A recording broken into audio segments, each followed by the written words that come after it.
Hello everyone, in this video we're going to look at how we can improve your soloing not by looking at the notes you play but the rhythms that you use. Now we're going to start with the basics, but if you're more advanced you might be able to skip the first couple of minutes of this, but stick around to the end because by the end of this video we'll look at how we can go from say 16th notes to sextuplets or triplets and back again all within a bar.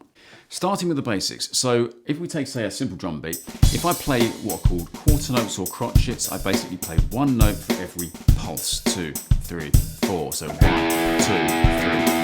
4. That's easy, right? But if we divide that up into quavers, also known as eighth notes, we can count them like this: 1 and 2 and 3 and 4 and 1 and 2 and 3 and 4 and. Okay, so then we've got semiquavers or 16th notes, and the way we count them is 1 eander, 2 eander, 3 eander, 4 eander, because it rolls off the tongue. So let's do this at say, well, let's do it fairly slow for now. Okay, let's go for 90 beats a minute. Okay,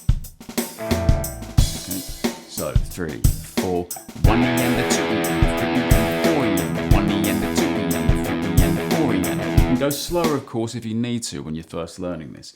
1 eander, 2 eander, 3 eander, 4 eander. So the first challenge I have for you, just using one note, say the low E string, is to see if you can flip from 8th notes to 16th notes like this.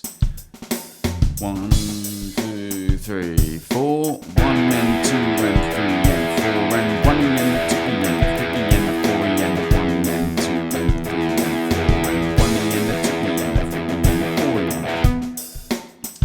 Okay, so practice that at any speed you want and then work up. Now what we'll do next is, the next challenge is see if you can go from 8th notes to 16th notes, half a bar of each. So it's going to sound like this: 3, 4, 1 and 2 and 3 and 4 and 1 and 2 and 3 and 4 and. Try reversing it: 3, 4, 1 and 2 and 3 and 4, 1 and 2 and 3 and 4. Notice how I'm really focusing the numbers I'm saying on the kick and the snare drum. So like when I'm playing quavers or 8th notes, I'm going 1, 2, 3, 4, and the numbers are landing on the kick and snare. Like that. Now let's try this. Let's do one beat of each. We'll do one beat of 8th notes and then one beat of 16th notes. So it's going to sound like this: 1 and 2 and 3 and 4 and 1 and 2 and 3 and 4 and 1 and 2 and 3 and 4 and. And now let's see if we can put that together in some kind of useful lick. So we're going to try this. We're going to play a kind of pentatonic-y ascending lick and descend with some blue notes. So we're going to go like this: pattern 1 of the pentatonic scale in A minor. I'm going to do that using quavers or 8th notes. That's 1 and 2 and 3 and 4 and then I'm going to change to semiquavers or 16th notes and go 1 eander, 2 eander, 3 eander, 4 eander, and then start again from here. Let me do that in slow motion. 1 and 2 and 3 and 4 and then I'll speed up to 1 eander, 2 eander, 3 eander, 4 eander. This is what it sounds like at 90 beats a minute. 1 and 2 and 3 and 4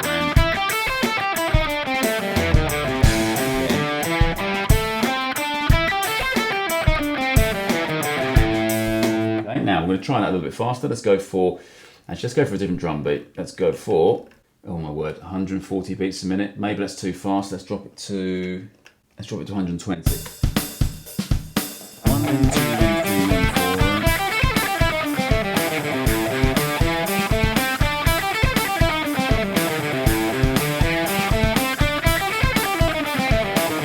Now let's look at triplets. Now a quaver triplet or an 8th note triplet is counted 1 to 2 to 3 to 4 to.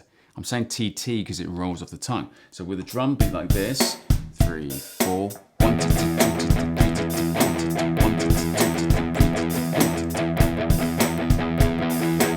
Now if you notice when I'm doing that, I'm not going ba ba ba ba ba ba ba ba ba. I'm not stuttering. It's all even, and this is the common mistake people make. They tend to go digga digga digga or da da da da da da da. So 1 2 to 2 to 3 to 4 to 2 1 to 2 to 4. Now if I'm alternate picking, the other problem of course is I've got down 2 3 up 2 3 down 2 3 up 2 3, which can really throw us, but it is worth practicing that.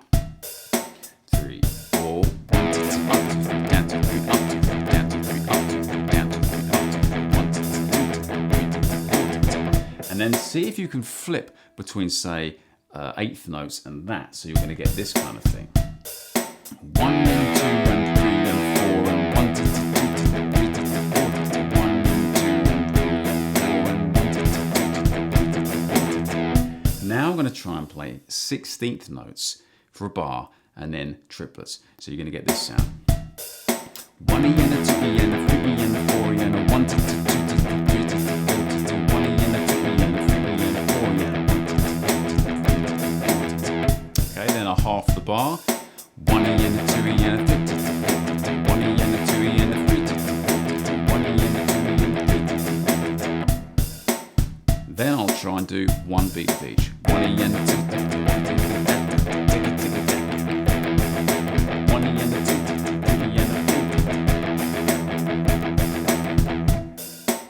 There's a challenge. So now we're going to try and put this together into a useful lick. This is a pentatonic lick and it goes like this.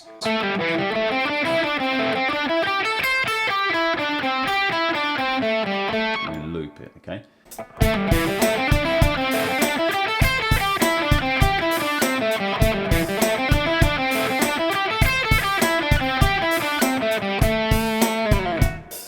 Okay, and this next one's a little bit shorter. It's half a bar of each. It's not going to loop. It's actually a little bit easier to play. I'm going to go 1 E and a 2 E and a 1 E and a 2 E and a 3 T T 4 T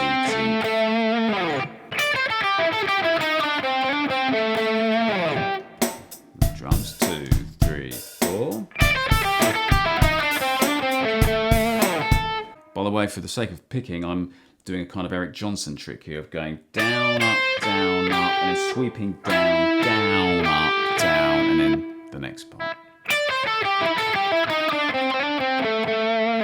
Now let's look at the next rhythm. This is a little bit more difficult. We're going to do sextuplets, which is basically 6 notes per click of our little drum machine here. So the way we count this is, well, it's quite difficult to count it actually because it's so fast. You have to kind of feel it more. In fact, to tell you what, let's slow that drum machine down a little bit so we can actually hear what's going on. So this is 80 beats a minute. So I'm going to go digga digga. I'm going to kind of break it up into 2 lots of 3. 1 2 3 1 2 3 digga digga digga digga digga digga.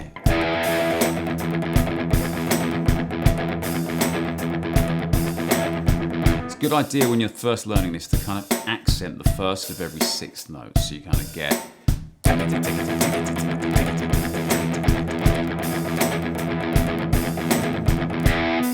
Okay, now one way of practicing this is to take something like a 3-note per string scale, like a major scale. Here's one.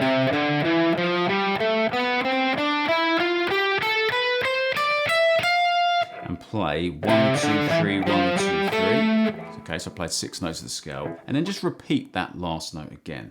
Sorry, that last string again. So you get. Repeat that string. Repeat that one. Repeat that one. And the reason is this hand loves it. You get a nice strict alternating pattern. 1 2 3 4 places. 1 2 3 4 places. 1 2 3 4 places. 1 2 3 4 places. Reversing.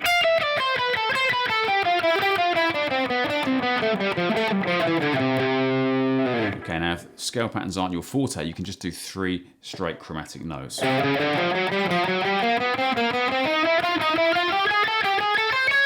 It's not as musical, mind you, so it's probably better to try and learn that scale. This is what it sounds like at 80 beats a minute.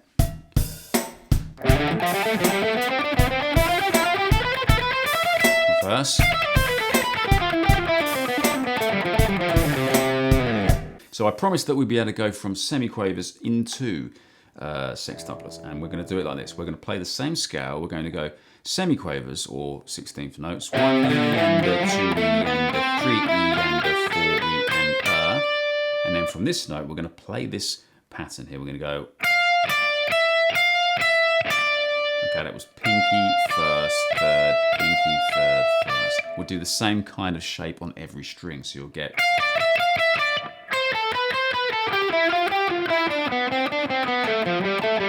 Actually, we'll stop on this A here, I think, so we'll go.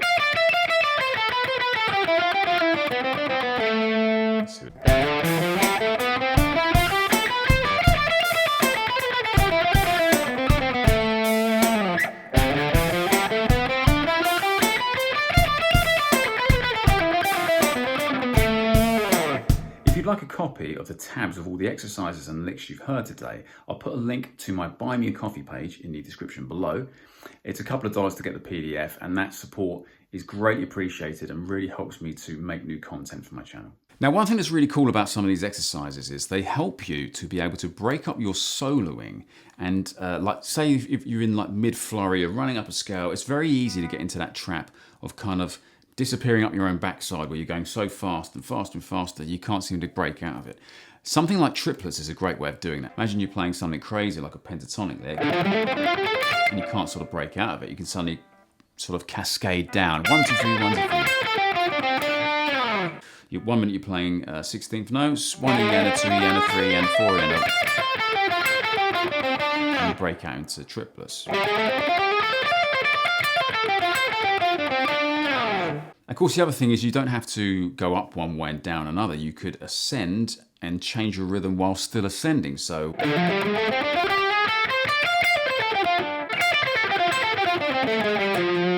thanks for watching, people. I hope that's useful to you. I'm sure it will be useful to you. And if you find it difficult, remember you can just start with one note in, say, a pentatonic scale and mess around with the rhythms in the middle of your solo. You could be going...